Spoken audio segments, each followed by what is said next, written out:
11 de la mañana con 36 minutos y volvemos a Tiempo Libre de Radio Presidente Ibáñez. Y a mi derecha me encuentro con Juan Luis Oyarzo para conversar algunos temitas de contingencia regional, así que muy buenos días, Juan Luis. Hola Christopher, ¿cómo estás? Bien. Siempre un gusto venir a conversar contigo y ahora en particular estos temas que son de interés para la comunidad y que hoy día marcan noticias dentro de la prensa. Exacto, hace un par de minutos atrás conversábamos de esta fuga que registraban los colegios entre el año 2014 y 2018, los últimos 4 o 5 años.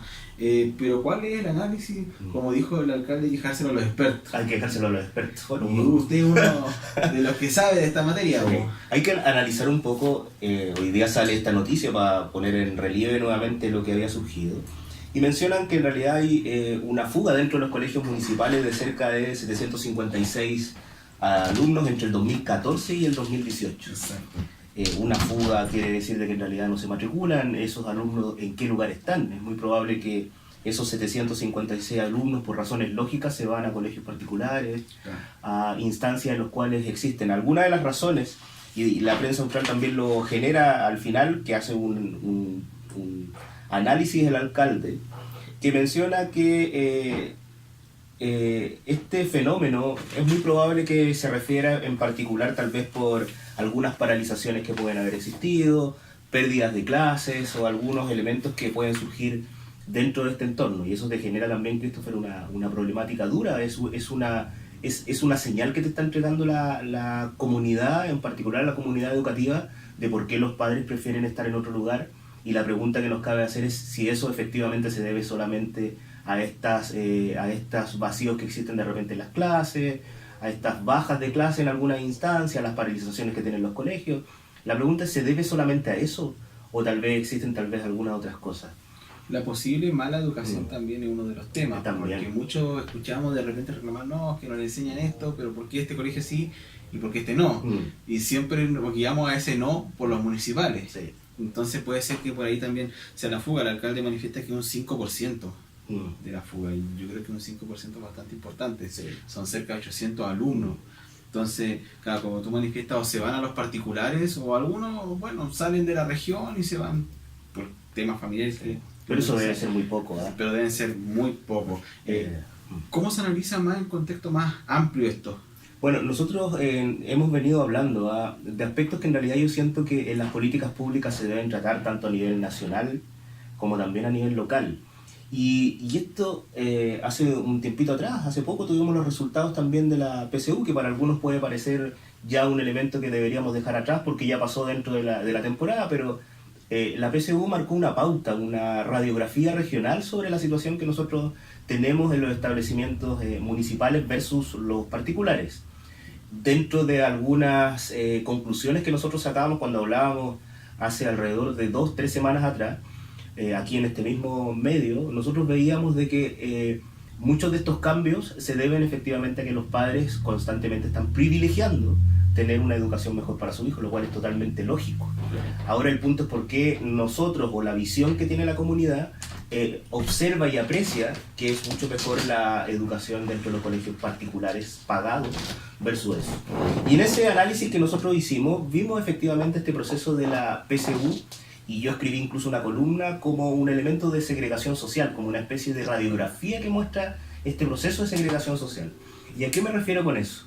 Las distancias entre los colegios municipales versus los colegios particulares pagados y particulares subvencionados es enorme. Es enorme, o sea, estamos hablando de que en promedio un alumno en la PSU, que rinde la PSU, de un colegio particular tiene alrededor de 142, 150 puntos más de promedio que un alumno que viene de un colegio particular.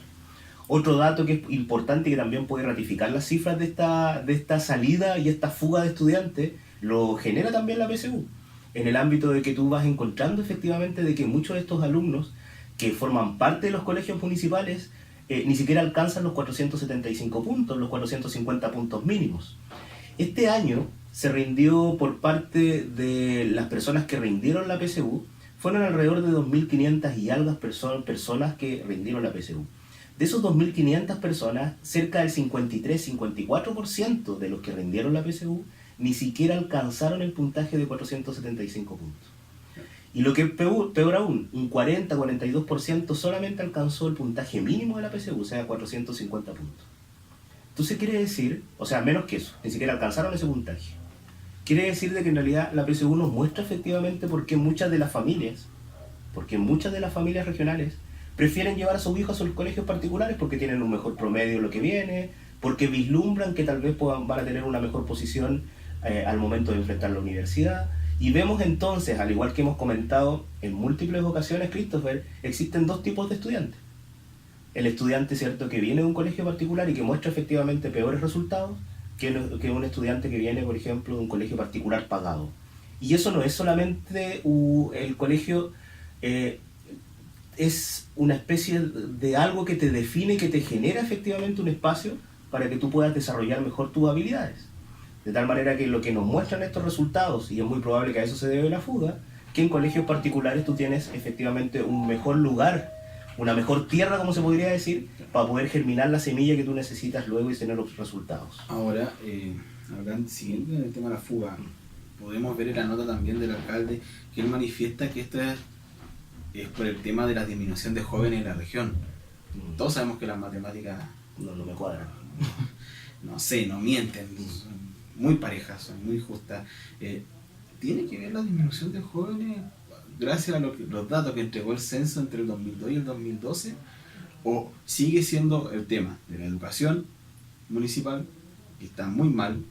Todos sabemos cómo está la educación municipal, sobre todo con la Cormupa, y eso también se refleja en los datos de la PSU. ¿Tiene que ver por ahí? ¿O se disminuyó la cantidad de jóvenes, no sé cómo? Desaparecieron una cantidad de jóvenes y que por eso se bajó la matrícula también. Pero eso es, bueno, esa es una aseveración muy fuerte porque en realidad no tenemos ni siquiera nosotros en la universidad o algo tenemos una aseveración que muestren efectivamente que salieron, por ejemplo, 800 jóvenes de la región.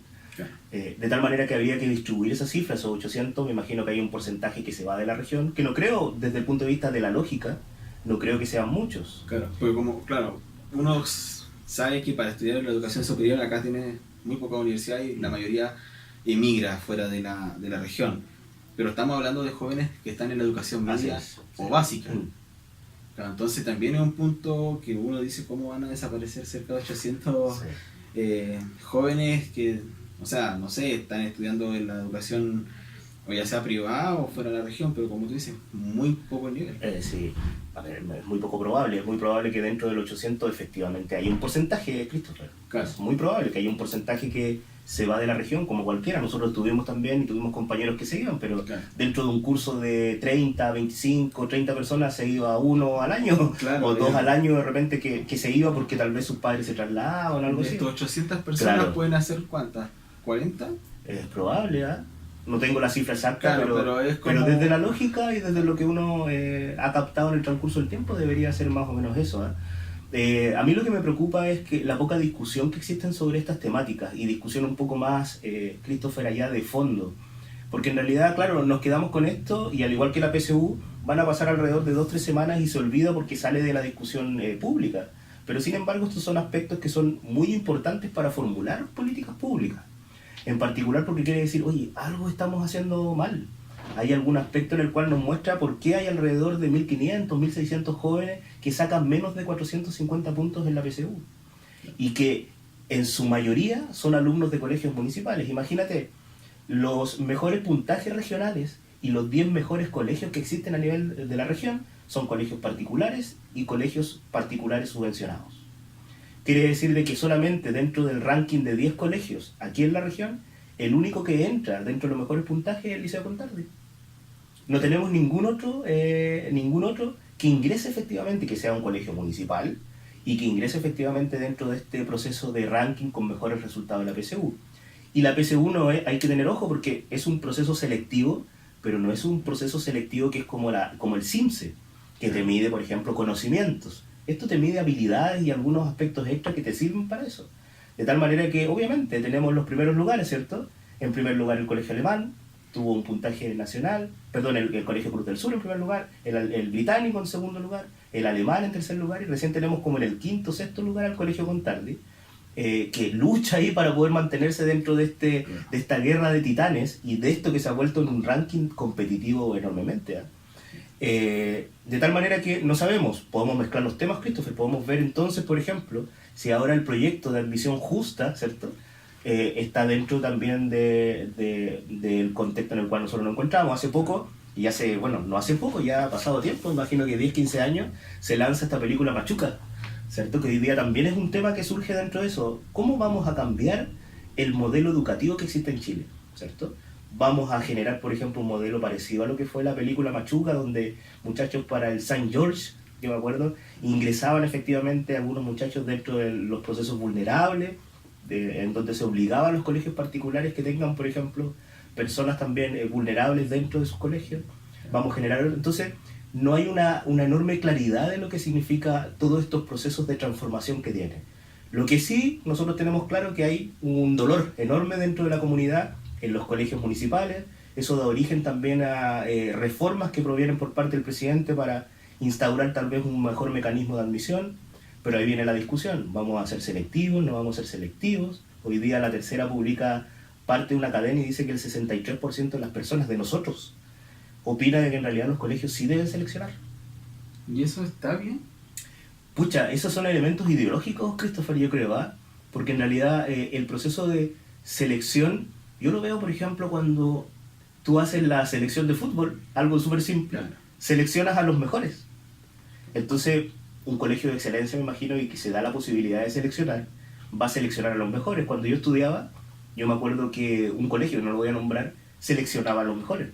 Claro. Entonces seguía dentro de los mejores rankings y generaba esta carrera que existía dentro de en ese tiempo la prueba de aptitud académica, y obtenía básicamente los mejores puntajes porque agarrabas a lo mejor que tienes. Y yo creo que tal vez, recuerdo que también a ti te debe haber pasado, que hay colegios que totalmente segregados y como que recibe lo que quedó la ola. Exacto. Entonces tenemos un proceso muy extraño, que en realidad no está bien definido, no tenemos opiniones tampoco de las autoridades locales desde el punto de vista claro.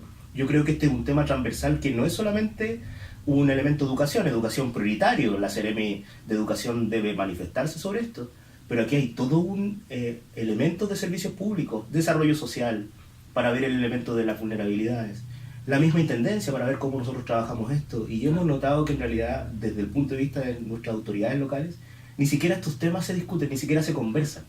No es tema de conversación. No es un tema de conversación. Ahora, yo conversaba hace un par de días con un cineasta argentino, destacado allá en Argentina, y él estaba hablando lo mismo que las películas y las series. Él se refirió a esta serie El Reemplazante.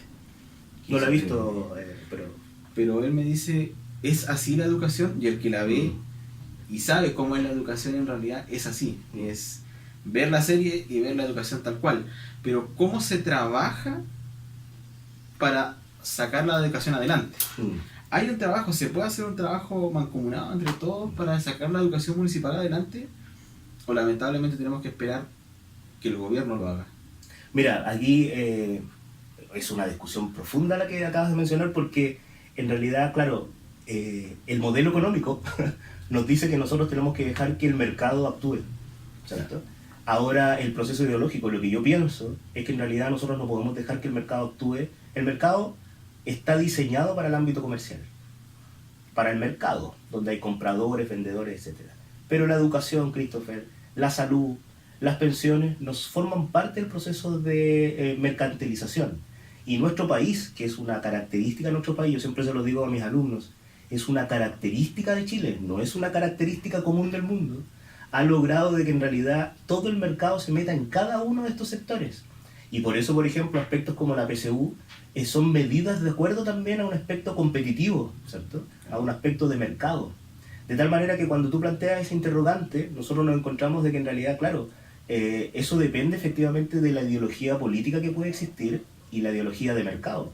¿Vamos a dejar que el mercado ingrese aún más dentro de estos sectores? ¿O vamos a instaurar también que el Estado se empiece a hacer mucho cargo dentro de ese proceso? Ahí en economía, esa teoría donde el Estado ingresa se conoce como teoría desarrollista, que es una teoría que en realidad no se toca mucho dentro de los sectores económicos, pero en realidad son teorías que las lleva Finlandia, son teorías que las lleva Suecia, y que constantemente nosotros miramos a esos sectores y decimos, le vamos a copiar el modelo, pero seguimos admitiendo que el mercado, que los colegios particulares sigan liderando parte de este ranking, y se ve algo que a mí me duele, se ve de que en realidad los alumnos en los cuales sus padres tienen dinero y pueden costear parte de estas grandes matrículas que en algún momento, Christopher, nosotros la tocamos, son alrededor de aranceles y mensualidades de 260, 300 mil pesos mensuales, tengan mejores posibilidades de futuro que estudiantes que provienen de los colegios municipales. Entonces nosotros estamos como gobierno coartando libertades.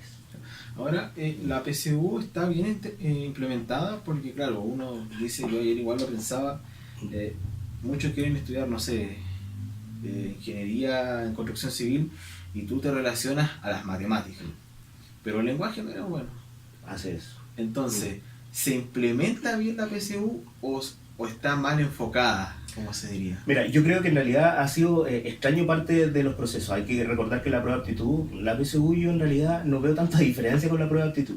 La prueba de aptitud es una prueba que se empezó a tomar desde el año 66 en Chile y que formó parte de un proceso colectivo hasta el 2000 y algo, donde se instaura la PSU.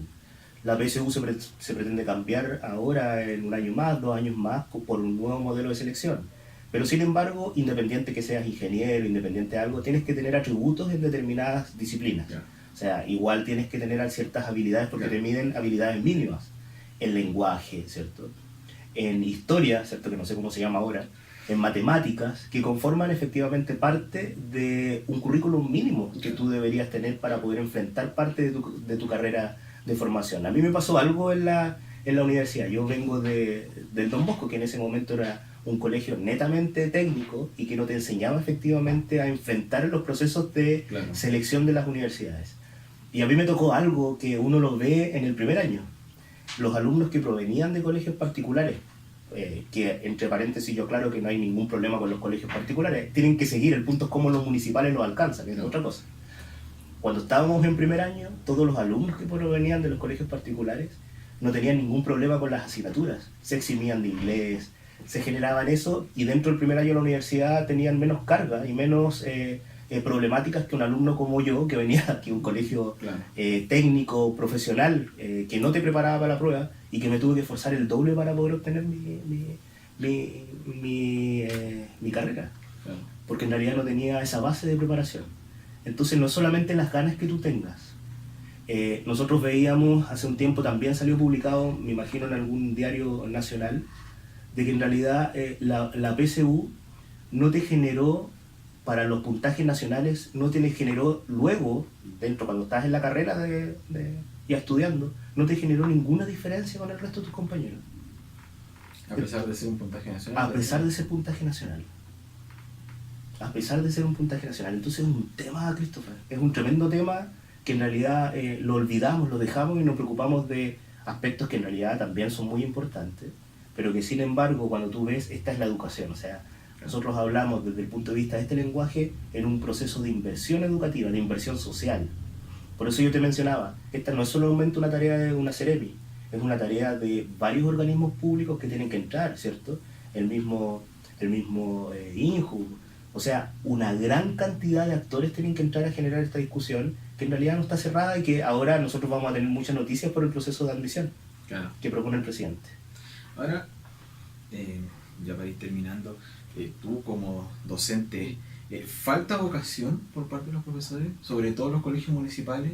Ese de llegar por cumplir horario y hacer lo primero que se le ocurre a la cabeza y vamos anotando y pizarrita y... Fíjate que yo no lo creo. Yo soy académico universitario y yo noto ciertas diferencias. Yo creo, en primer lugar, a ver, vamos clarificando. Con pocos recursos, los docentes de los colegios municipales hacen maravillas. Imagínate. Ese mismo docente, en algún momento lo conversábamos con Daniel, se encuentra, por ejemplo, trabajando en un colegio particular, con 12 o 13 alumnos, 15 alumnos. Y luego va a hacer su jornada, por ejemplo, a un colegio municipal, con 30, 40, 45 alumnos dentro de un salón de clase. Por este lado, que es el lado de los colegios particulares, tienes alumnos en ocasiones que pueden ser algo rebeldes, pero que sin embargo tienen formación o tienen padres que tal vez también tienen conocimientos sobre cómo se tiene que portar, educación, etcétera, que es la famosa educación que viene del hogar. Y por el otro lado, en los colegios municipales, tienes, por ejemplo, algunos alumnos que en realidad provienen de lugares muy vulnerables, que en realidad están pensando tal vez cómo soluciono otras cosas porque voy a llegar a la casa y voy a tener tal vez algún tipo de problema. Entonces tenías una diversidad de alumnos tanto. Y tienes el mismo profesor. Entonces la pregunta que nosotros tenemos que realizarnos, ¿es el profesor o son las condiciones? Yo creo que los profesores hacen un esfuerzo enorme, sí. Christopher, y yo le saco el sombrero a muchos profesores que yo tuve en algún momento y que son distintos. Yo trabajo en una universidad privada. En la universidad privada, en cuanto a los recursos, tienen también recursos que son diferentes a una universidad pública. Claro. Entonces quiere decir de que en realidad, claro, también se pueden generar esas dicotomías en las cuales tú estás apreciando también en un colegio. Ojalá que eso se solucione, ojalá que esta fuga que he mencionado hoy día el alcalde no se manifieste más, porque esta fuga se debe por algo, no es porque se fueron los alumnos de la región. Esta fuga se debe efectivamente porque hay padres que están viendo de que en realidad el futuro de sus hijos no está en los colegios municipales. Exacto, que es una problemática que se la vamos a dejar a los expertos. Así es. Para que analicen esta temática y esperemos que estos expertos sepan cómo solucionar también la situación. Así es. Que es importante porque todavía no se cierra el tiempo de matrícula. Todos sabemos que en marzo siempre queda uno dando vueltas y se puede matricular aún. Pero ¿qué pasa a mitad de año? ¿Qué pasa a fines del otro año? ¿Qué pasa el próximo año? Y así va siendo una bola de nieve gigante. Juan Luis, muchas gracias y esperamos estar en otra oportunidad también contigo. Muchas gracias, Christopher, como siempre. Perfecto. 11 de la mañana con 58 minutos. Termina tiempo libre de este día lunes 21 de enero. También recordarles y hacer una invitación a que participe y vayan a esta Expo Magallanes que se va a realizar el día de hoy a partir de las 14 horas hasta las 21 horas. Y el día de mañana también se va a llevar a cabo, pero a partir de las 11 de la mañana hasta las 21 horas de corrido. También me informan por interno que nos vamos a quedar con conexión periodística del día viernes que se hizo desde la Antártica. Así que vamos a estar retransmitiendo este programa. 11 de la mañana con 58 minutos. Muchas gracias. Nos vemos el día de mañana a partir de las 9 de la mañana.